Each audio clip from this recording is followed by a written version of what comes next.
On July 24th, the Miami City Commission met to discuss and approve several important resolutions focused on improving city services, public safety, infrastructure, and housing options for residents.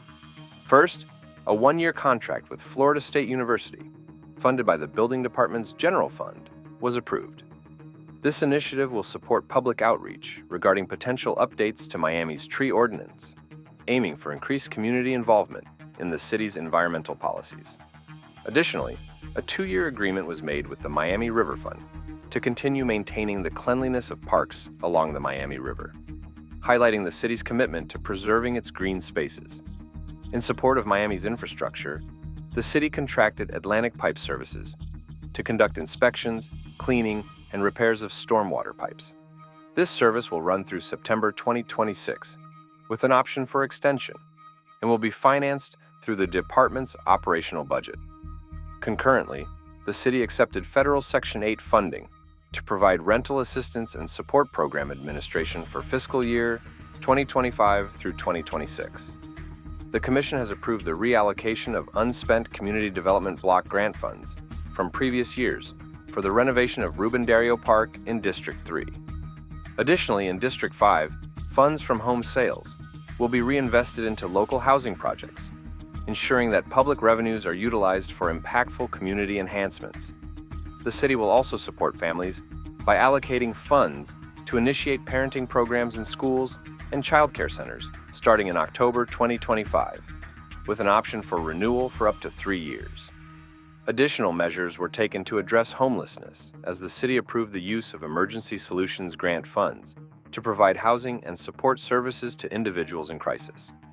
Alongside these efforts, the Centro Mater Foundation will receive up to $5 million from District 3's allocation of the Miami for Everyone initiative to build a new early childhood center.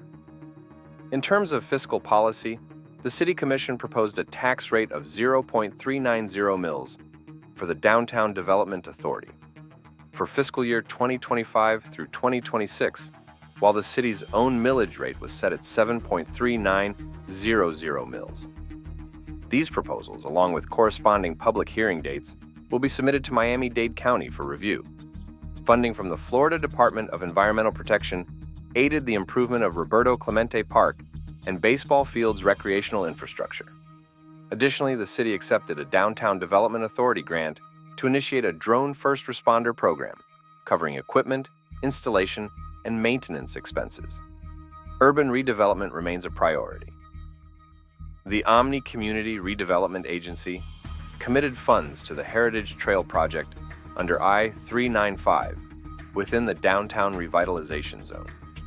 In coordination with private development, the city will partner with a developer to align bridge repairs on Brickell Key with a broader redevelopment effort. In District 5, Omni Community Redevelopment Agency will also allocate funding to restore Dorsey Park, fulfilling redevelopment goals established in 2019.